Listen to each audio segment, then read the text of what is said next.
빌립보서 1장 9절부터 11절까지 말씀 제가 대독하겠습니다. 내가 기도하노라 너희 사랑을 지식과 모든 총명으로 점점 더 풍성하게 하사 너희로 지극히 선한 것을 분별하며 또 진실하여 허물 없이 그리스도의 날까지 이루고 예수 그리스도로 말미암아 의의 열매가 가득하여 하나님의 영광과 찬송이 되기를 원하노라. 아멘. 무엇을 기뻐할 것인가, 그런 제목으로 말씀을 전하고자 합니다.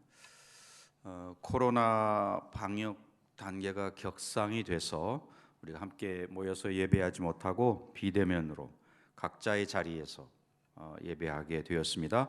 하지만 예배할 때 동일하신 성령님의 역사가 예배하는 모든 예배자들 가운데 충만하게 임하시기를 간절히 축원합니다. 근대 선교의 아버지 그러면 윌리엄 캐리를 이야기합니다. 영국의 윌리엄 캐리가 그 쿡 선장의 항해기라는 책을 읽고 세계 선교의 비전을 갖게 되었습니다. 그 당시에 사람들은 세계 선교, 이거는 사도들에게만 해당되는 거지, 이방인을 개종시키고 하는 것은 교회나 또는 목회자의 영역이 아니다, 이렇게 생각을 했었습니다. 어느 날 목사들이 모인 그 모임에서 윌리엄 캐리는 해외 선교에 대한 자신의 꿈과 그리고 말씀에서 받은 은혜를 설명했었습니다. 그때 나이 많이 먹은 목사님 한 분이 윌리엄 캐리에게 그 이야기를 듣고 이렇게 이야기했습니다. 젊은이, 자리에 앉게. 만약 하나님께서 이방인을 개종시키려 하신다면 자네나 우리의 도움 없이도 얼마든지 하실 것일세, 이렇게 이야기를 했다는 거죠. 아마 그 당시에 있는 많은 사람들의 생각을 대변하는 그런 이야기라고 할 수 있겠습니다. 하지만 윌리엄 캐리는 이사야서 54장 2절부터 3절까지 말씀, 내 장막터를 넓히며 성소의 휘장을 널리 펴라. 내 자손은 열방을 얻으며 황폐한 성읍들은 사람 살 곳이 될 것이라. 이런 말씀으로 설교를 하게 됐고, 그리고 그의 설교에 크게 감동을 받은 많은 목회자들이 선교회를 세우게 되었습니다. 마침내 1793년 윌리엄 캐리가 32살이 되던 해에 윌리엄 캐리는 이제 자기가 선교지 인도로 가고자 뜻을 나타냈습니다. 윌리엄 캐리의 아버지는 캐리를 향해서 너는 미쳤다, 이렇게 이야기하고, 또 아내도, 그의 아내도 울면서 가지 말 것을 만류했다고 합니다. 하지만 윌리엄 캐리는 아내를 설득하고, 그리고 세 자녀와 함께 또 같은 의사 선교사였던 토마스 박사와 같이 인도로 가게 됐습니다. 그 당시에 인도는 힌두교였고, 힌두교에서는 남편이 죽으면 미망인, 살아있는 아내를 불에 태워서 함께 죽이는, 장사 지내는 사티라는 그런 관습이 행해졌습니다. 그래서 1년에 한 10,000명 이상이 불에 태워져 죽는 그런 일이 있었고, 또 어린 아이들을 신에게, 여신에게 바친다 그래가지고 강물에 던져 넣어서 악어의 먹이가 되는 그런 일들이 있었다고 합니다. 그러한 그곳에 복음을 전해서 생명의 소중함과 특별히 여성들의 소중한 인권을 높이는 그런 일들을 하게 됐고, 많은 벵갈어라든지 힌두어라든지 많은 그 종족의 언어, 44개의 언어 이상으로 성경을 번역해서 복음을 전하게 되었습니다. 또 그의 선교 사역은 잠자는 영국을 깨워서 영국으로 하여금 선교사를 많이 보내는, 제일 많이 보내는 그런 나라가 되게 했고, 마침내 그가 73세에 일기로 그의 선교지 인도에서 일생을 마쳤습니다. 그리고 그의 비석 묘비에 늘 그가 평소에 외쳤던 이런 말이 새겨져 있다고 합니다. 하나님으로부터 위대한 일을 기대하라. 하나님을 위하여 위대한 일을 시도하라 라는 비문이 적혀 있었다고 합니다. 나중에 윌리엄 캐리의 전기를, 그의 삶을 연구하는 사람들이 어떻게 윌리엄 캐리가 이렇게 놀라운 선교 사역을 감당할 수 있었을까 쭉 원인을 추적하는 중에 그 윌리엄 캐리의 누나가 한 분이 있는데 몸을 잘 가누지 못해서 평생을 누워 있어서 삶을 사는 그 누나가 있는데, 윌리엄 캐리가 인도에 선교사로 갈 때 그 누나가 약속하기를, 캐리야, 너의 선교 사역을 위해서 내가 끊임없이 계속해서 기도하겠다, 이런 약속을 하고 그 누나가 항상 끊임없이 윌리엄 캐리의 선교 사역을 위해서 기도한 것이 그 놀라운 사역의 열매를 맺었다라는 것을 발견하게 됐다고 합니다. 오늘 본문 빌립보서 1장 9절부터 11절, 우리가 바울의 편지인 것을 알죠. 바울은 3번에 걸쳐서 3차에 걸쳐서 전도 여행을 했습니다. 키프러스, 갈라디아, 아시아, 마게도니아, 아가야 지방에 다니면서 그리스도의 피 묻은 십자가의 복음을 그가 증거했습니다. 그리고 그렇기 때문에 그가 가는 곳마다 주의 몸된 교회가 세워지게 되었던 거죠. 우리는 보통 바울의 마지막 로마로의 여행을 제4차 전도 여행 이렇게 이야기를 합니다. 황제에게 재판을 받기 위해서 로마로 압송되는 그러한 일이었고, 로마에 도착해서 감옥에 2년여 갇혀 있다가 마침내 순교를 하게 됐습니다. 감옥에 갇혀 있다는 것은 아무것도 할 수 없는 그런 상황이지요. 하지만 그는 우리가 아는 대로 에베소서, 빌립보서, 골로새서, 그리고 빌레몬서 편지, 성경을 그곳에서 기록했습니다. 특별히 오늘 9절 말씀에 나와 있는 대로 그 안에서, 감옥에서 바울이 무엇을 했나? 9절 시작은 이렇게 시작됩니다. 내가 기도하노라. 영어 성경은 좀 다르게 물론 되어 있습니다만은 그가 그 감옥에서 아무것도 할 수 없다고 생각되는 그 상황에서 그는 기도했다라는 것이죠. 우리도 지난 월요일부터 전교인이 한 마음으로 여리고 릴레이 기도를 시작했습니다. 모든 성도들이 같은 마음으로 온 성도들의 신앙의 성숙과 또 이 몸된 교회, 그리고 나라와 민족을 위해서, 다음 세대, 또 선교사님들을 위해서, 코로나 사태 극복을 위해서 우리가 계속 기도할 때에 하나님께서 마치 윌리엄 캐리를 위해서 누나가 끊임없이 기도할 때에 그의 큰 위대한 사역이 전개되었던 것처럼 우리가 함께 합심하여 기도할 때에 놀라운 일들이 일어날 줄로 믿습니다.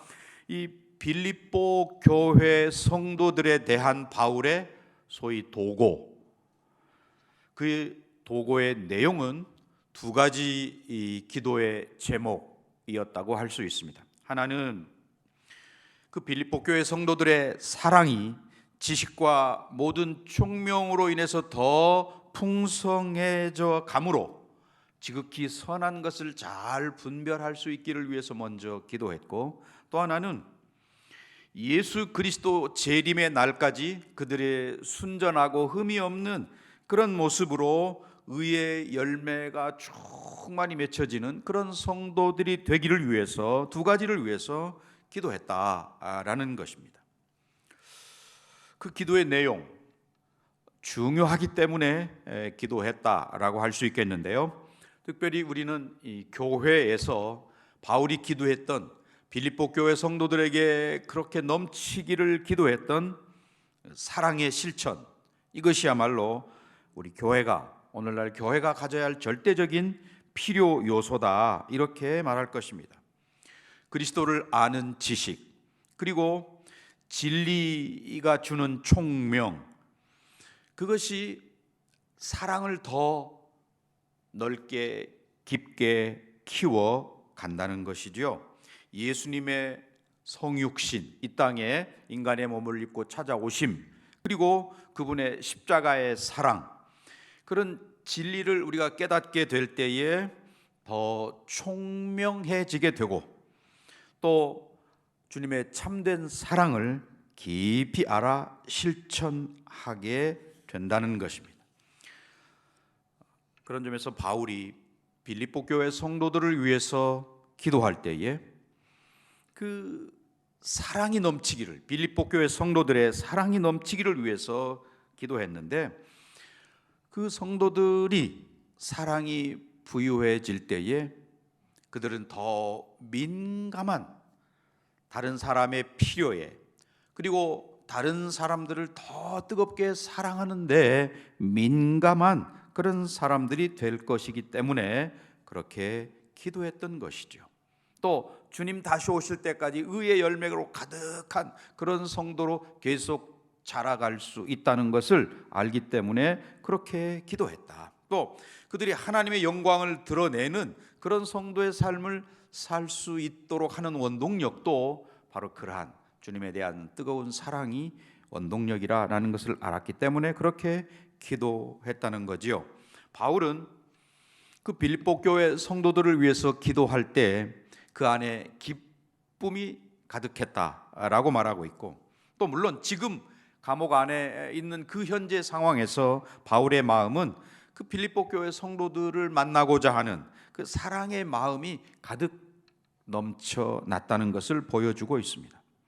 또 바울은 그 빌립보 교회 성도들이 장차 주님 다시 오실 그때에 주님을 기쁨으로 맞이하고 의의 열매 가득한 그런 성도가 될 것을 바라보면서 기도할 때에 그 바울의 심령 속에 기쁨이 넘쳤다라는 그런 이야기죠. 구약의 대제사장이 옷을 입고 그 위에 흉패를 붙이게 되는데, 그 흉패를 판결 흉패라고도 하고, 그 흉패에 12가지 보석을 붙이고 있죠. 그 12가지 보석은 12지파를 상징한다라고 말하는데, 지금 마치 제사장이 12지파를 위해서 하나님 앞에 나아가 기도하는 것처럼 바울은 그 빌립보 교회 성도들을 기억하고 그들을 위해서, 그들의 유익을 위해서 기도하는 것을 그치지 않았다라는 그런 내용이 바로 오늘 본문의 말씀이 되는 것입니다. 그래서 서로 사랑할 때에 그들은 서로를 세워주는, 서로를 격려하고 또 돌아보고 또 세워주고 한다는 것을 알기 때문에 고린도후서 10장 8절 말씀에도 보면 주께서 우리에게 주신 권세는 너희를 무너뜨리려고 하는 것이 아니요, 그 다음에 세우려고 하신 것이니. 세우려고, 우리를 세우려고, 그리스도 안에서 든든한 성도로, 교회로, 공동체로 우리를 세우고자 합니다. 바울이 빌립보 교회를 위해서 기도하는 내용이 바로 그것이었다는 거죠. 바울은 지금 그 감옥이라는 처참한 환경 가운데서, 어쩌면 우리가 놓여 있는 이 코로나 상황보다 훨씬 더 안 좋은 환경이라고 할 수 있겠지요. 그 상황 속에서 그들의 빌립보 교회 성도들의 사랑과 성숙을 위해서 기도하고 있다. 물론 빌립보 교회 성도들에게는 이미 바울에 대한 뜨거운 사랑이 이미 있었음을 바울이 증거하고 있습니다. 얼마나 그들을 빌립보 교회 성도들이 바울을 사랑했는지 바울도 알고 있고 빌립보 교회 성도들도 알고 있습니다. 그러나 그럼에도 불구하고 여기에 만족하지 아니하고 그들의 사랑이 지식과 또 모든 총명으로 점점 더 풍성해지기를 기도하고 있다는 사실을 우리가 주목해야 하는 거죠. 그런 점에서 참된 사랑, 그 참된 사랑에는 지식과 총명이 있어야 하는구나. 물론 여기서의 지식은 하나님을 아는 영적인 지식을 말합니다. 또 총명이라는 것은 물론 옳고 그름을 분별할 수 있는 소위 영적인 통찰력을 말한다라고 할 수 있겠습니다. 그런 점에서 참된 이 사랑에는 하나님을 아는 소위 영적인 지식이 수반되어야 한다. 그렇지 않을 때 바리새인, 예수님의 놀라운 그 책망을 들었던 바리새인, 그 바리새인들은 성경에 대한, 율법에 대한 해박한 지식을 가지고 있었습니다. 하지만 그들 안에 사랑이 결여되어 있기 때문에 냉랭하고 또 율법적이고 지식적이고 남을 판단하고 정죄하고 하는 그런 사람이 되고 말아서 예수님으로부터 책망을 받았습니다. 오늘 우리 성도들이 바로 그러할 수 있다는 거죠. 성경에 대해서 많은 지식을 가지고 있고 또 성경을 남들보다 더 많이 아는 자라 할지라도 사랑이 결여되어 있으면 바리새인과 똑같은 것이죠. 반대로 지식이 없는 사랑은 맹목적이 되는 것이고 또 소위 인간적이 되어서 다른 사람들을 아프게 하고 병들게 할 수 있다는 것이죠. 자기 열심으로 사랑하다가 안 되면 나도 모르게 포기하거나 또 나의 그러한 모습 때문에 다른 사람의 마음에 상처를 주는, 실족시키는 그런 일이 종종 있는 것이죠. 오늘 우리는 여기서 하나님이 나를 어떻게 사랑하셨는가, 또 예수님께서 나를 어떻게 사랑하셨나 하는 것을 한번 돌아보아야 하는 것이죠. 그리고 그러한 하나님의 사랑, 예수님의 사랑은 우리가 다른 어디서 얻을 수가 없습니다. 하나님 말씀을 통해서, 말씀 안에서 풍성한 지식을 얻게 되는 것이죠.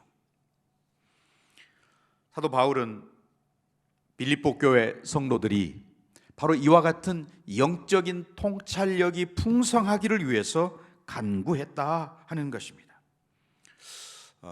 우리가 그런 점에서 다른 성도들을 혹은 다른 사람들을 제대로 도우려면 영적인 통찰력이 꼭 있어야 되는구나 하는 것을 바울의 기도를 통해서 깨닫게 됩니다. 지극히 선한 것이 무엇인지를 아는 것도 바로 영적인 통찰력인 것이죠. 누가복음 24장 45절 말씀에 보면 예수님께서 제자들에게 어떻게 하셨는지 나타납니다. 이에 그들의 마음을 열어, 그 다음에 뭐라고 되어 있습니까? 성경을 깨닫게 하시고. 예수님께서 그들의 마음을 열어, 즉 영적인 통찰력을 주셔서 그 영적인 통찰력을 받은 그 순간 제자들은 예수님께서 십자가에 죽으셔야 할 까닭이 그것이구나, 또 앞으로 장차 어떤 영광을 누리실까라는 것에 대해서 즉각적으로 알게 되었다, 그런 이야기입니다. 그 전에 이미 예수님은 여러 차례 제자들에게 동일한 내용을 말씀해 주셨습니다. 심지어는 그때 베드로가 예수님을 책망했다, 과거에는 꾸짖었다, 이런 표현도 되어 있습니다. 예수님께서 그렇게 십자가와 죽으심, 왜 죽으셔야 했는지, 또 왜 이 땅에 오셔야 했는지, 이런 것들에 대해서 자세하게 설명해 주었지만 제자들은 알지 못했습니다. 하지만 예수님께서 그들의 마음을 열어주셨을 때, 그들에게 영적인 통찰력을 주셨을 때 즉각적으로 그들의 영이 밝아져서 영적인 통찰력을 갖게 되었고 예수님의 말씀이 깨달아지는, 믿어지는 그런 역사가 나타났습니다.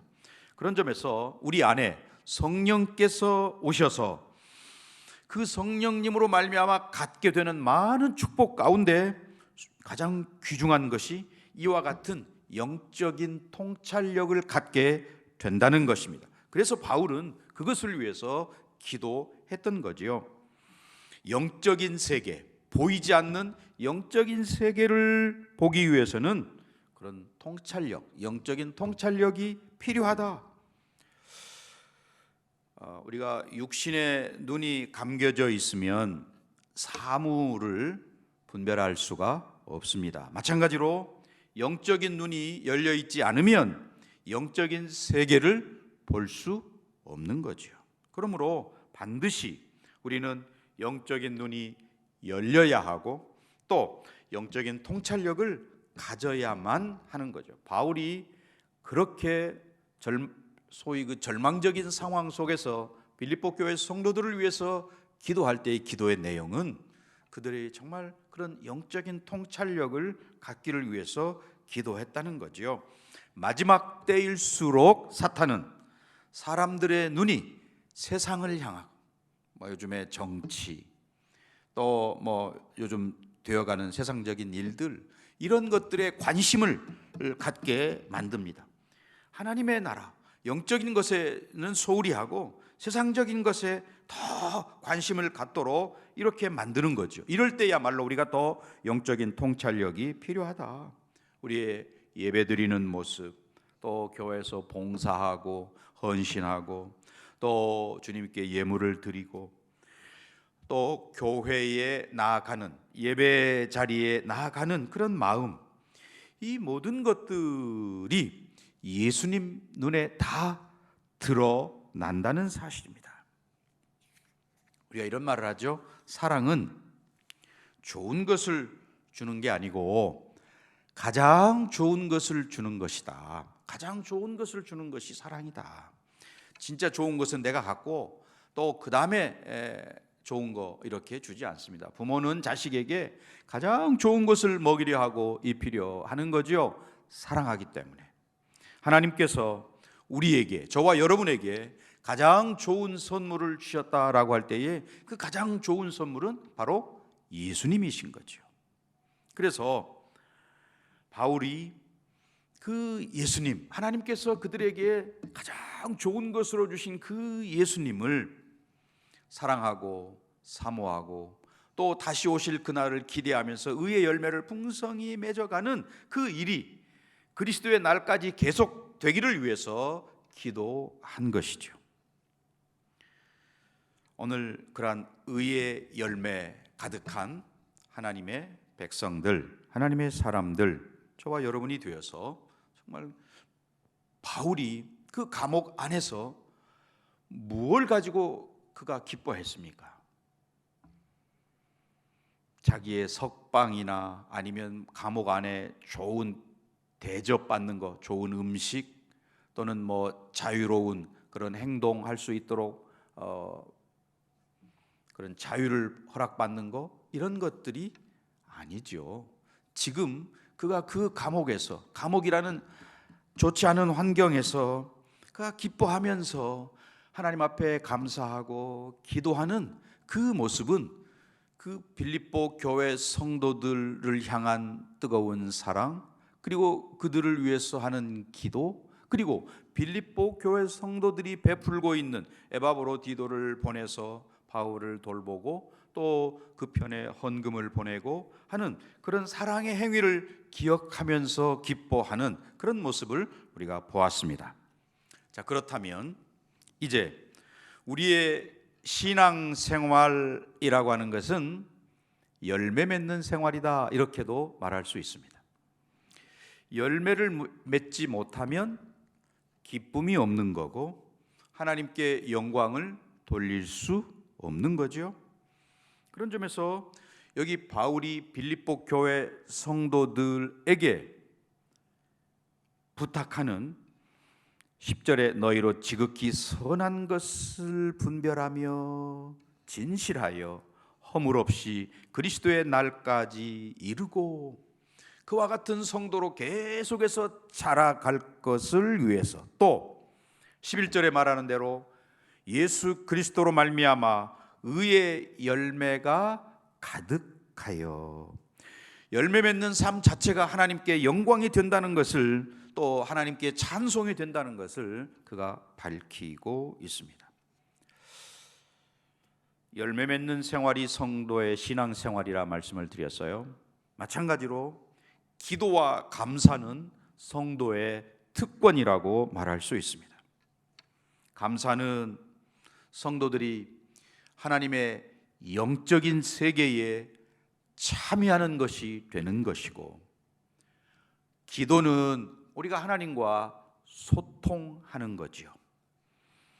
또 기도는 어떤 상황 속에서도, 바울 같으면 감옥이라는 상황 속에서도, 오늘 우리 같으면 코로나라는 이 전국 아래에서 하나님과 아무런 장애 없이 소통할 수 있는 것이지요. 우리는 핸드폰을 가지면 어디서든지 서로 연결이 될 수 있습니다. 하나님과 우리 사이는 그보다 더 정확하고 바르게 연결이 되는 거지요. 기도하고 감사하는 사람은 하나님과 동행하는 그런 삶이 될 수 있는 것이고, 영적인 통찰력을 갖게 되는 것이고, 그런 점에서 우리의 삶이 이 상황 속에서 바울처럼 기도로 풍족해지고 감사로 넉넉해지는 그런 삶이 되시기를 바랍니다. 어리석은 분별력 없는, 영적 통찰력이 없는 행동은 하나님의 영광을 가리울 것이지만, 말씀 묵상과 기도로 날마다 성장해 가는 성도는 하나님의 기쁨이 되고, 또 그 안에 바울의 이 빌립보서 큰 주제가 기쁨이라고 할 때에, 오늘 우리가 무엇을 기뻐할 것인지, 무엇으로 바울처럼 기쁨을 삼을 것인지, 신앙생활에 열매가 맺히는 것을 기뻐할 수 있는 이 바울과 같은, 빌립보 교회 성도들과 같은 그런 삶의 모습 갖기를 바랍니다. 기도와 감사가 성도의 특권임을 알아서 이제 온 교회가 함께 하고 있는 여리고 릴레이 기도 시간을 정하고 장소를 정하고, 또 그것도 여의치 못하면 어떤 상황에서도, 우리는 걸어가면서도 차 안에서도 어떤 상황에서도 기도할 수 있습니다. 기도의 문은 항상 열려 있는 거죠. 그렇게 기도함으로 기도의 기쁨을 누리고, 또 감사함으로 감사의 기쁨을 누리는 바울이 빌립보 교회 성도들도 그렇게 누리기를 원했던 그러한 기쁨을 저와 여러분도 누릴 수 있기를 바랍니다. 함께